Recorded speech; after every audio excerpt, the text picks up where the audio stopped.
أعوذ بالله من الشيطان الرجيم بسم الله الرحمن الرحيم الحمد لله رب العالمين والصلاة والسلام على سيدنا محمد أشرف المرسلين وعلى آله وصحبه أجمعين بسم الله الشافي بسم الله الكافي بسم الله المعافي بسم الله الوافي بسم الله رب السماوات والأرض بسم الله الذي لا يضر مع اسمه شيء في الأرض ولا في السماء وهو السميع اللهم انصر الإسلام والمسلمين اللهم انصر الإسلام وأهله في كل مكان رب اشرح لي صدري ويسر لي أمري واحلل عقدة من لساني يفقهوا قولي آمين يا رب العالمين. Assalamualaikum warahmatullahi taala wabarakatuh.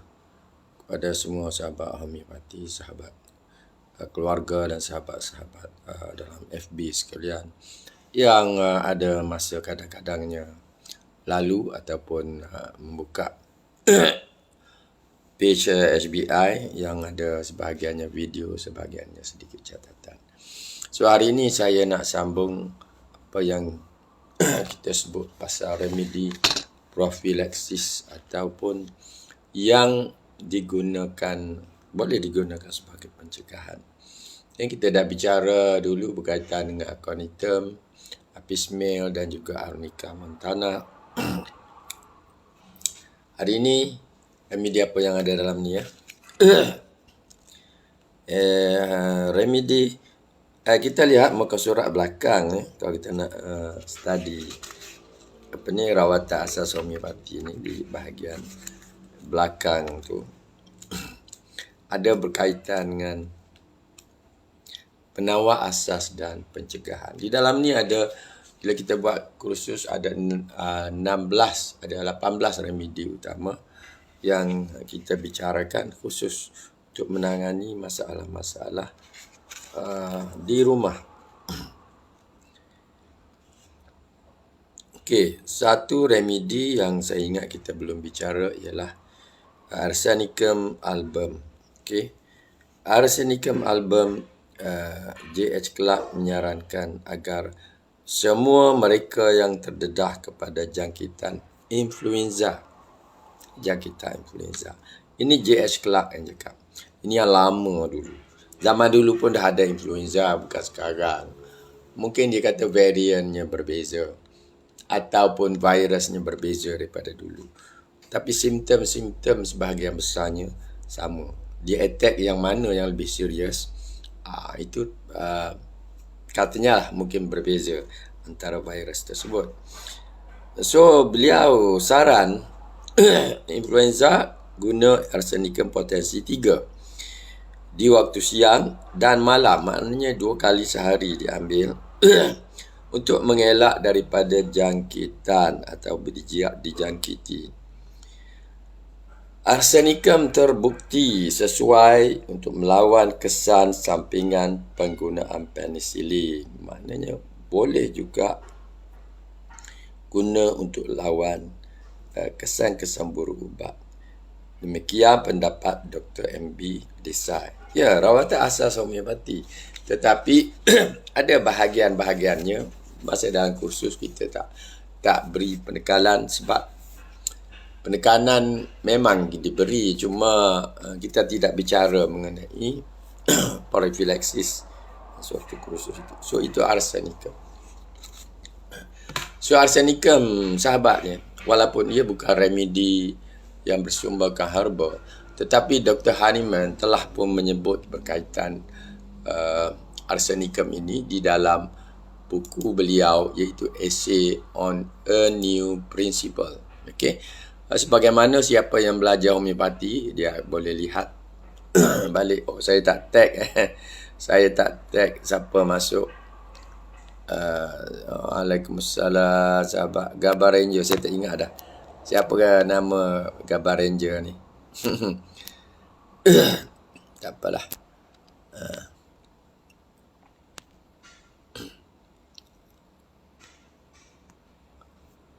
Siapa Gabar Ranger ni? Waalaikumsalam ya sahabat. Tak ada. Kita sembang-sembang mengenai remedi yang pernah kita cakap daripada buku rawatan asas homeopati. Dan buku ini kita bawa juga, ada di kalangan pengamal, mungkin ada yang nak menyimpan sebahagian buku yang belum ada, kita bawa ke Coop DC, EDC Hotel Coop Town. So sahabat yang berdekatan kebetulan ada KL boleh singgah. So arsenicum ni diceritakan bahawa sewaktu Dr. Hahnemann menulis esei untuk menjelaskan prinsip amalan homeopati,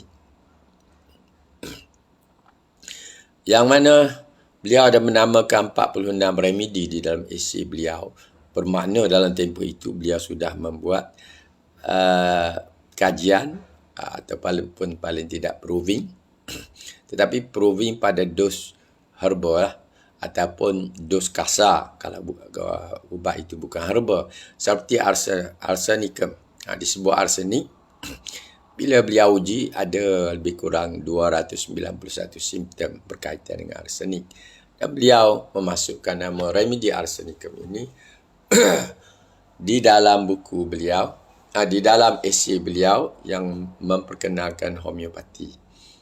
Okey, kita ingat siapa yang belajar sejarah, Dr. Hahnemann telah uji Cinchona officinalis, peruvian bak untuk rawatan malaria itu tahun 1790, di mana beliau menemui satu prinsip, bahkan lebih daripada satu prinsip homeopati hasil daripada pengalaman beliau terhadap Cinchona.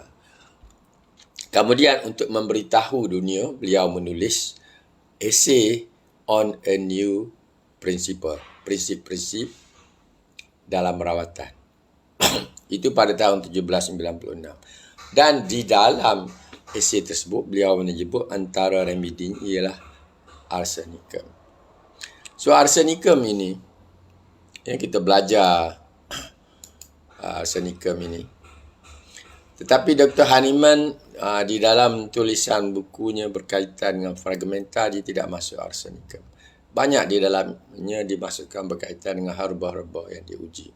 Tetapi di dalam Materia Medica Pura yang diterbitkan oleh beliau dari masa ke semasa antara 1811 hingga 1831, bersiri, sekarang ni dah ada dalam 2 volume dah. Saya pun ada di sini. Saya lupa letak mana. So, Materia Medica Pura ni ada memuatkan remedi arnica, juga arsenicum, juga belladonna. Tapi belladonna juga disebut di dalam fragmenta di Viribus, iaitu buku Materia Medica Homeopati dalam bahasa Latin yang dituliskan oleh Dr. Hahnemann. Cuma arsenicum ini kita boleh baca lah daripada Materia Medica Pura. Saya ada, siapa yang membeli Materia Medica Pura, memang di dalamnya adalah senarai-senarai proving, hasil uji bukti yang dibuat oleh Dr. Hahnemann terhadap remedi-remedi yang beliau gunakan semasa hidup beliau. Bahkan boleh kita sebut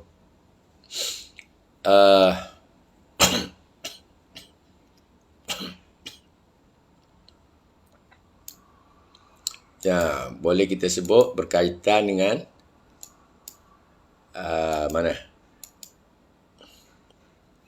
arsenicum juga keluar di dalam chronic disease.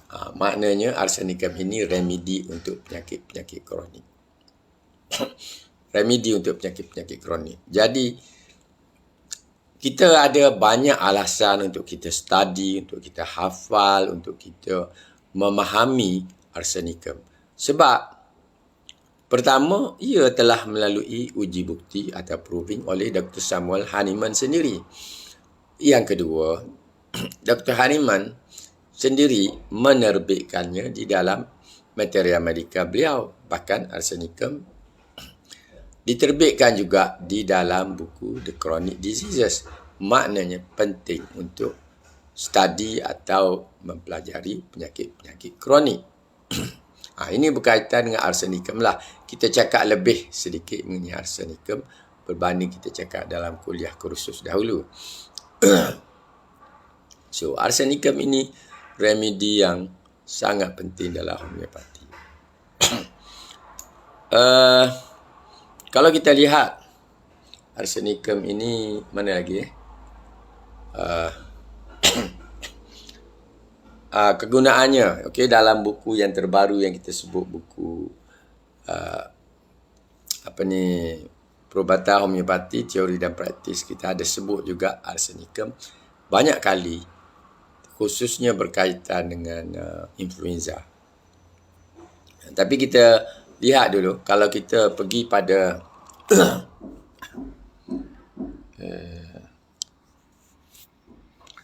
okay, kita pergi pada buku e-book kita. Kenapa dua saya buka e-book ni? Di dalam rawatan asas homeopati, kita tidak masukkan detail mengenai remedi arsenicum. Di dalam kutipan rawatan asas, sebab kita fokus kepada rawatan asas, kita masuk laman yang ada sini. Memang ada muzik lah yang ni ya. Rawatan gigitan hidung berdarah kecil goreng. Semua ni rawatan untuk penyakit-penyakit tertentu. Tetapi kita pergi di sini untuk lihat rawatan asas. So ini adalah rawatan yang ada pada muka surat untuk profilaksis dalam, saya perlahankan muzik ni. Okey. So di dalam buku tersebut juga yang kita kutip, saya sebut dah awal tadi. Hari itu kita sebut mengenai arnica. So arsenicum disebut oleh J.H. Clarke. Beliau saran agar semua mereka yang terdedah kepada jangkitan influenza diberi arsenicum potensi 3. Ini dalam buku tersebut. Buku rawatan asas homeopati. Dan disebut oleh J.H. Clarke. Itu kutipan. Kutipan J.H. Clarke ni yang tulis buku Materia Medica, kamus Materia Medica. Dan bila nak guna siang dan malam. Dan biasanya kita potensi 3 boleh guna sebanyak 3-4 kali satu hari. Bila keperluan ambil saja. Daripada dijangkiti, untuk elakkan daripada dijangkiti sebarang influenza. Tak semerti COVID-19, apa saja guna arsenicum kerana ia terbukti sesuai melawan kesan sampingan. Ini penicillin yang disebut oleh Dr. MB Desai. Tapi kita sebut di sini berkaitan dengan influenza. So itu yang satu catatan yang disebut mengenai arsenicum. So arsenicum juga boleh digunakan kalau kita rasa perut tidak selesa. Kita fikir kemungkinan kita akan berlaku cerik-berik, kita boleh ambil arsenicum lebih awal ataupun bila sudah berlaku cerik-berik, kesan daripada keracunan makanan, kita boleh ambil arsenicum. Tapi saya nak ambil sebab dalam ni juga sebenarnya arsenicum, tak apa. Kita lihat dulu arsenicum dalam rawatan di rumah. Okey, yang ni kita tambah sikit. Yang kita sebut semalam rawatan di rumah. Okey, kita pergi di sini dalam kita punya saya ni memang dari sejak 20 tahun guna yang jam ni lah untuk klik. So kita pergi study remedy Materia Medica. Apakah itu rawatan? Okey. Arsenicum, kita boleh klik sini. Arsenicum sini. Kuning tu. So apa yang disebut sini? Secara asasnya arsenicum bagus untuk orang yang mendapat chilliness, rasa seram sejuk. Dan kalau dia minum air hangat atau berada di tempat yang agak panas, hangat, dia rasa selesa. Dan sakit dia ni kecenderungan untuk rasa membakar. Membakar bahasa Inggeris kita sebut burning. Banyak perkataan burning dalam repertori homeopati dan juga dalam Materia Medica homeopati Dr. Borik. Okey. So dia lega dengan panas, berpanas-panasan. Jadi orang ni kalau pagi musim-musim hujan ni dia akan suka duduk di tempat dekat dapur ke, dekat yang ada api yang boleh memanaskan badan dia. Kalau dulu-dulu di belakang unggun api tu, kesejukan beserta rasa membakar, itu memang tipikal dengan arsenikum. Dan rasa takut juga ada kaitan dengan arsenikum. Rasa sengsara, rasa gelisah, itu remedi arsenikum dengan Rastok adalah remedi utama untuk restlessness atau kegelisahan. Dan pesakitnya cenderung takut kalau bersendirian. Seperti pulsatila. Dia nak ada rakan. Dan kalau ada simptom, takut akan mati. Okay? Takut akan mati. Itu aku. So, ini simptom ringkas. Tapi yang utama dalam remedi arsenikum. Pedih menusuk, discharge keluar melecehkan, discharge berair hidung tu keluar meleceh dalam influenza umpamanya. Melarat di sebelah malam. Ada kelemahan. So, boleh lihat juga isu demam dan melecur. Yang sini saya ingat saya dah off kan. Tak boleh masuk. Kalau nak pergi juga, dia kena pergi dia kena pergi bab material medikal sini. Panduan rawatan. Kita lihat kat demam. So, dia akan cerita mana arsenikum. Arsenikum 6 beri bila pesakit, rasa takut dan rasa gelisah. So, ini dua simptom penting. Kalau kita belajar terapeutik, takut dan gelisah adalah dua simptom penting arsenikum. Gelisah juga ada pada Rastok. Itu perbandingan remedi lah.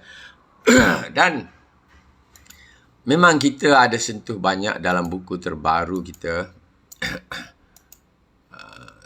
Okey, buku terbaru kita ada, memang saya masuk pun dalam ni. Cuma tidaklah gayanya yang seperti yang betul interaktif. Betul, kita masuk sini perubatan, homeopati teori dan praktis.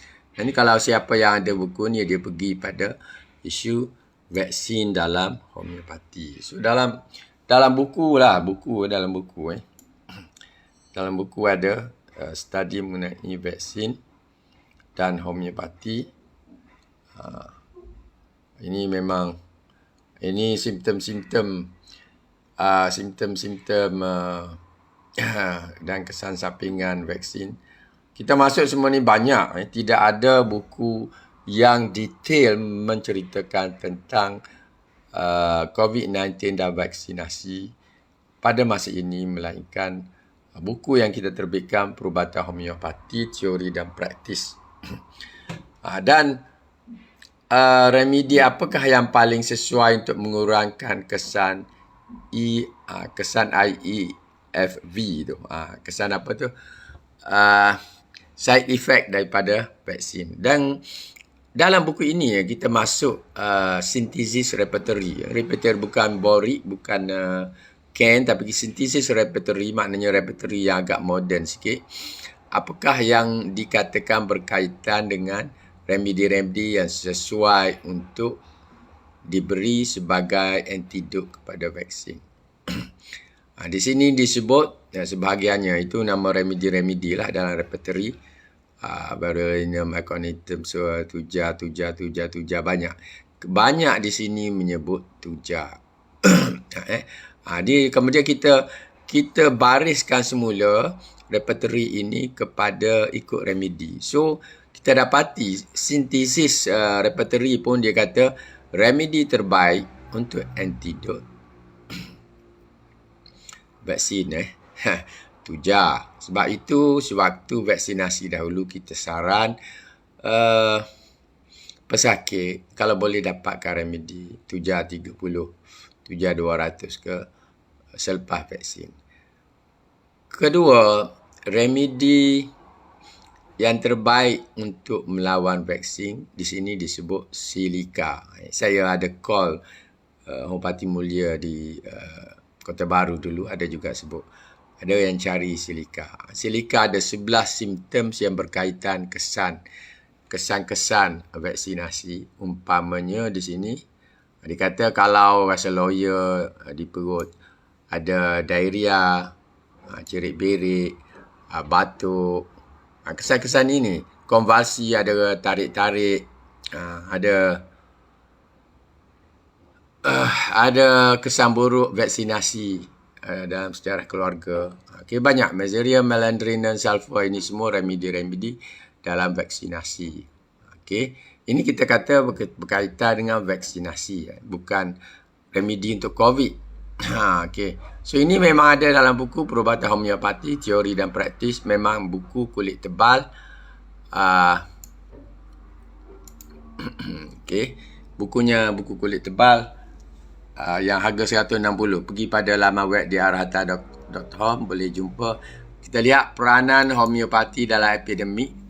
Saya masuk ni bukan sebab lain, tapi sebab apa kita nak bicara tadi mengenai arsenicum.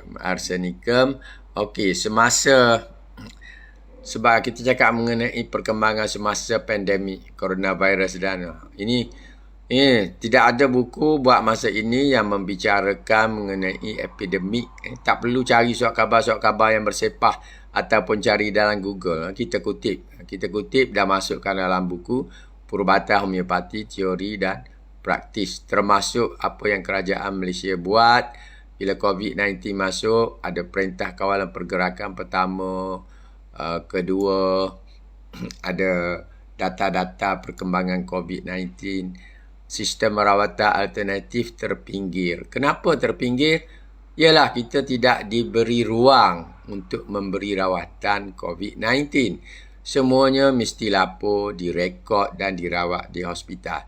Sama ada berjaya atau tidak persoalan kedua. Tetapi sebagai perubatan arus perdana, maka perubatan moden telah mengambil peluang mengguna masa ini untuk mewajibkan semua orang dihospitalkan dan dirawat secara perubatan moden.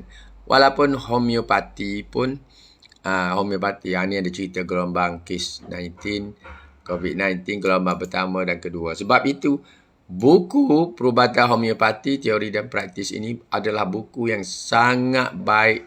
Simpan di bilik rawatan, di rumah. Sebab apa? Banyak kajian dalam surat khabar yang keluar itu semua kita dah masuk dalam buku-buku tersebut. Okey. Okey. Sini pasal Malaysia lah. Pasal Malaysia. Memang ini dalam buku ni. Bukan dalam e-book ni. Dalam buku. Siapa yang ada buku tu boleh lihat semua. Status kes COVID-19 di Malaysia pada 31 Disember 2020. Apa yang sudah berlaku. Berapa ramai yang sudah kena. Ini semua ada perinciannya. Ada gambar lagi. Okey. Yang tersiar di internet dulu. Semua kita masuk. Dan harapan apabila dapat vaksin. Ada juga perkembangan baiknya. Ada juga perkembangan tidak baik pun ada juga, tapi cenderung untuk tidak dilapor lah. Okay. So, ini status. Tapi di sini saya ada sebut, penting juga kita ketahui, ini adalah satu buku. Tidak ada buku lagi di Malaysia yang benar-benar menulis mengenai pandangan homeopati tentang COVID-19.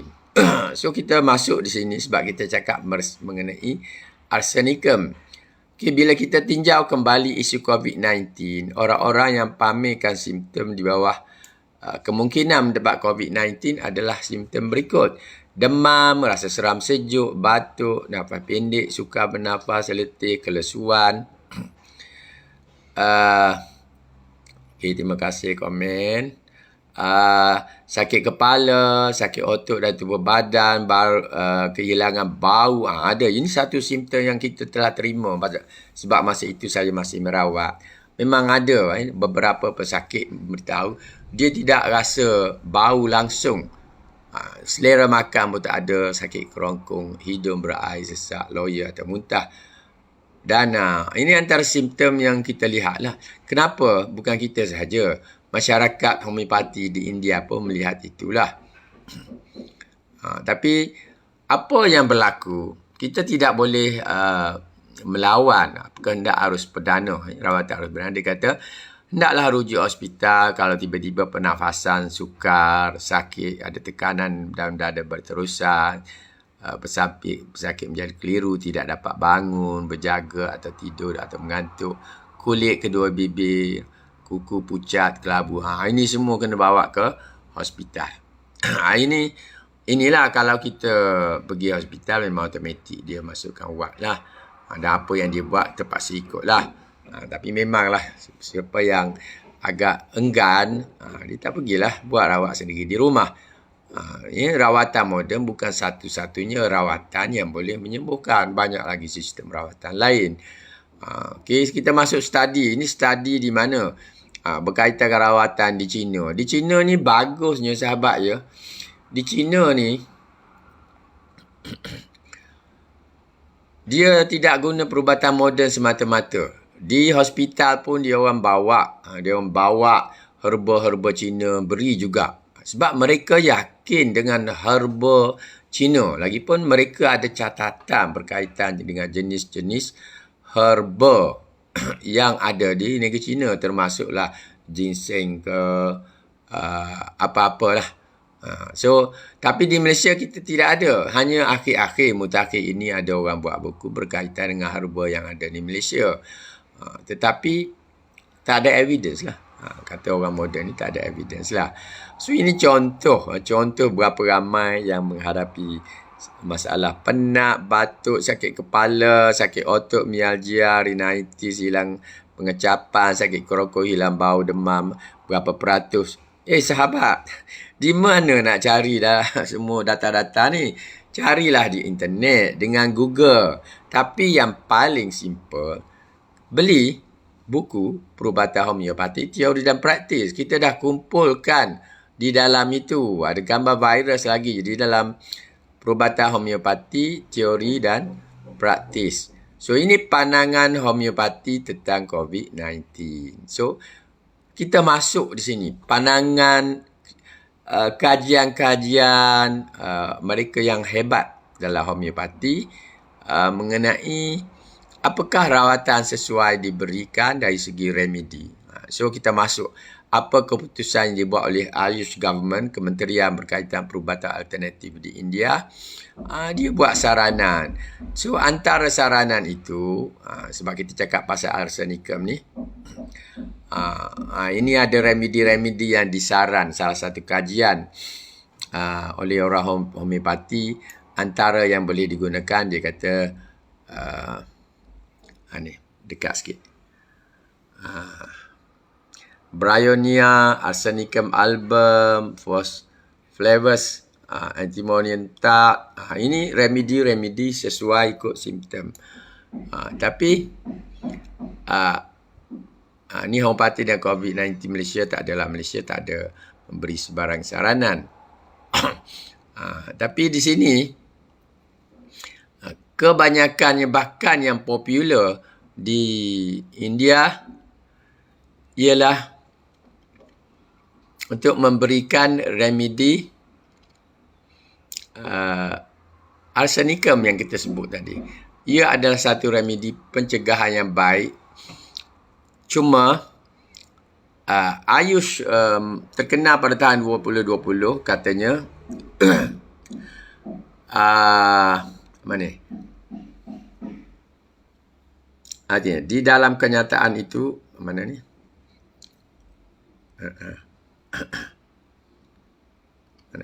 Okay. Di dalam kenyataan itu pula disebutkan antara remedi homeopati yang disaran ialah arsenicum album 30. Kenyataan ini mencabar para doktor dan saintis perubatan konvensional yang kebingungan tanpa mempunyai satu remedi khusus. Remedi tak ada. Dalam perubatan moden memang remedi tak ada. Ini bilik saya. Dalam perubatan moden memang remedi tak ada. Okey. Dalam perubatan moden memang remedi tak ada. Ini saya ambil buku. Ini buku yang memuatkan kisah-kisah apa yang berlaku sepanjang 2 tahun kita kena lockdown. Lockdown kejap buka, kejap tutup, buka tutup. Dan dalam buku ni ada cerita semua. Dari 2019, 2020, 2021, 2022 sehinggalah keadaan kembali pulih dan negara boleh buka semula. Malaysia, Indonesia, Thailand semua ada lockdown. Tapi isunya di sini kita cakap mengenai kenapa kita tidak promo remedi alternatif sebagai bantuan. Tapi ramai pengamal homeopati juga ramai yang memberi rawatan secara tidak langsung untuk pesakit-pesakit yang merujuk kepada homeopati. Kita memanglah kebanyakannya tidak akan cek apakah ia COVID atau tidak. Kita dalam homeopati kita beri rawatan secara holistik untuk kandungan. Ada hari itu mesej kat saya, apakah kandungan dalam buku Perubatan Homeopati Teori dan Praktis. Apa yang ada dalam tu? Seperti buku yang paling awal kita terbitkan 1997, buku Perubatan Homeopati, kita ulang balik, kita tokok tambah, kemudian kita tambah penceritaan di dalam setiap bab. So, dalam buku ini pun ada sejarah perubatan homeopati. Cuma, ia bermula dengan apa yang berlaku di Jerman dan kemudian berkembang ke UK, ke Amerika Syarikat, India. Kita bawa ceritanya lagi panjang perkembangan homeopati dalam sejarah. Sebab itu buku ini buku tebal. Buku tebal full color ni. Dan perkembangan homeopati di Malaysia juga kita perluaskan. Siapakah orang yang mula-mulanya sebelum Dr. Burhanuddin, kemudian apa yang Dr. Burhanuddin buat, kemudian siapakah tokoh-tokoh penting lagi dalam homeopati selain Dr. Burhanuddin. Kita beri special fokus kepada tokoh-tokoh tersebut. Tak boleh memasukkan semua sebab asal dulu buku yang nak diterbitkan oleh Kementerian KKM bersama dengan perubatan alternatif pun hanya 5 atau 6 orang sahaja dibenarkan tokoh yang dimasukkan. So, saya memasukkan. Antaranya, selain Dr. Burhanuddin, ialah Profesor Muhammad Nur Nordin, Muhammad Yaakob, apa lagi? Dr. Dali. Itu antaralah pemuka-pemuka orang penting lah. Dan ada falsafah perubatan homeopati yang kita detailkan lagi sedikit. Kemudian ada amalan farmasi homeopati yang kita detailkan sedikit. Nak tahu berapa jenis, berapa banyak kata bentuk potentization yang dalam homeopati tu kita cerita di situ. Okey. Ada 3 lah dalam tu. Kalau buku yang awal dulu ada 2. Kita sebut pasal centesimal potensi, decimal potensi. Yang ni kita masuk millisimal potensi. Nak lebih jelas kena beli buku Perubatan Homeopati Teori dan Praktis. Bab 5, rawatan first aid kita kembangkan dengan ialah banyak gambar-gambar lah. Dalam buku yang terbaru ni memang banyak gambar-gambar. Gambar. Kalau ialah hari tu ramai orang tanya. Orang tanya. Jadi, ni amalan farmasi, patah larang, apa semua. Ini first aid, ada gambar. Semua. Sebab ini buku yang full color. Harganya memang sangat berpatutan. Sebab kos buku ini memanglah tinggi. Okay. So, ada gambar semua dalam rawatan first aid. Semua ada. Memang lengkap seperti buku moden lah. Nak tunjukkan bahawa homeopati juga boleh membuat seperti buku-buku moden yang lengkap. Beralih pula. Kita tadi cakap pasal arsenicum, kita cerita pasal buku pula. Tak apalah, kebetulan kita pun ada sahabat ramai yang bertanya, nak suruh tunjuk nak WhatsApp gambar-gambar tajuk-tajuk dia. Ini bahagian remedi ni. Kalau buku yang awal tu boleh beli harga RM17 lebih kurang. Tapi kita pergi pada kalau Materia Medica yang baru ni memang ada ceritanya panjang. Pelbagai jenis Materia Medica kita ada yang boleh kita cari. Ini sarana-sarana semua kita masuk. Kemudian bila cerita bab remedi, simptom-simptom bagi setiap remedi, simptom-simptom dan gambar-gambar sources of medicine, sumber-sumber apakah kita ambil ubat-ubat homeopati, argentum nitricum, nitrate of silver, itu kita bagi tahu. Areca montana, ini pokoknya. arsenicum album diambil daripada bahan arsenik, dan belladonna ada pokoknya. Okey.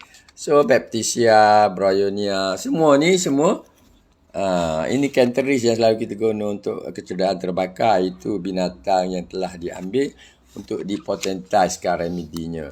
Okey. So buku terbaik lah di Malaysia sekarang. Bukan kita nak puji buku ini sebab saya tulis atau sebab HBI yang terbitkan, tetapi kita nak cari buat masa inilah. Susahlah satu buku yang memberi keperluan, memenuhi keperluan apa yang hendak diketahui oleh pengguna. So buku ini, siapa yang datang ke Copetown Hotel 30-31 hari bulan, saya berada di situlah sempena AGM Persatuan Perubatan Homeopati Malaysia. Ini berkaitan dengan biochemic remedies, ada sejarah dia, didetailkan berbanding dengan buku yang awal. Contoh, okay. So banyak, ni peranan homeopati dalam epidemik. Okay. So inilah buku homeopati yang terkini yang ada dengan kita, Perubatan Homeopati Teori dan Praktis. Nak cari di kedai-kedai biasa memang tak ada. Kita tak sempat lah nak urus penghantaran ke kedai-kedai buku yang biasa. Melainkan ada sesiapa yang buat pameran buku ke, kita boleh masuk lah. Tapi yang international punya kita tak masuk lah. Yang PWTC itu besar sangat. Tapi kalau ada siapa yang nak recommend, kita boleh pergilah. So ini dalam AGM nanti kita akan bawa semua buku-buku yang telah diterbitkan oleh HBI bermula tahun 1997, Perubatan Homeopati, kemudian Homeopati Perubatan Alaf Baru 99, Benar Homeopati Pilihan, Penyakit Kanak-kanak, Rawatan Asas, esei milian baru, Tik Motivasi, Kamus Istilah, Pengetahuan Falsafah, Simptom-simptom penyakit dan rawatan, Material Medika, Therapeutic Tube, Organon, Perubatan Homeopati, Panduan Praktikal Homeopati 2019, Material Medika Homeopati 2021. Dan yang terakhir sekali inilah buku Perubatan Homeopati Teori dan Praktis. Memang harga dia ada tercetak di sini, itu memang harga dia lah, tak larilah. Cuma ada 10% diskaun siapa yang datang ke Copetown EDC Hotel pada 31 hari bulan, 30 dan 31 lah. So siapa yang nak mendapatkan buku ini, hari itu boleh jumpa di Hotel Copetown EDC. Datanglah, sebenarnya hotel ni kalau siapa yang tak join,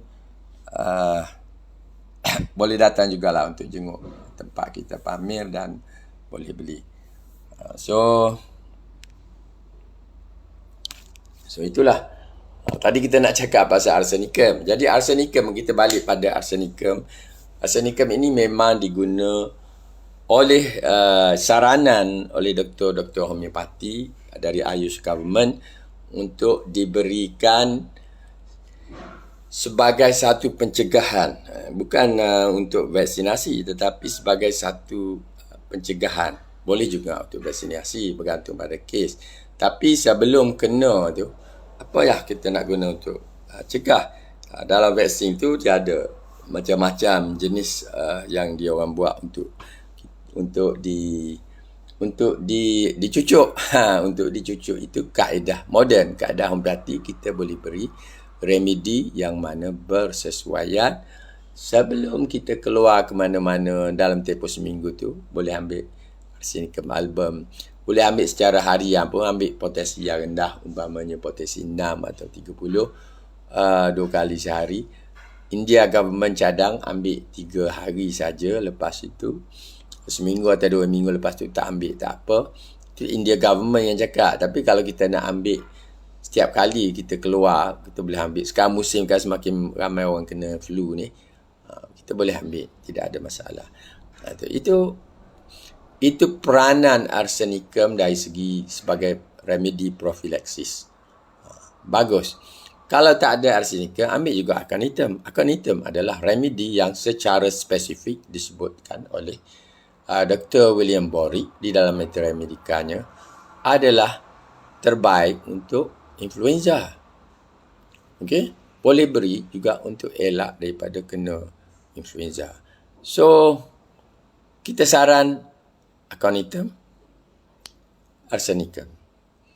Kalau arsenicum, kita saran potensi 30. Ada sahabat saran 200. Kat 1M pun boleh. Tapi sebagai pencegahan, tak perlulah sampai berapa 1M. 30 seperti yang disarankan oleh doktor-doktor homeopati di India, malah doktor homeopati di dunia pun adalah mencukupi. Ya, Alhamdulillah. Cornium arsenicum ni bagus ya Puayana di Singapura. Di Singapura sekarang pun sedang makin ramai yang katanya mendapat COVID-19. Virus mana wallahu alam, virus baru.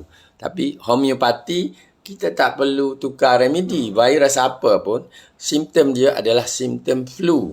So kita boleh guna untuk sebarang flu daripada mana-mana virus pun.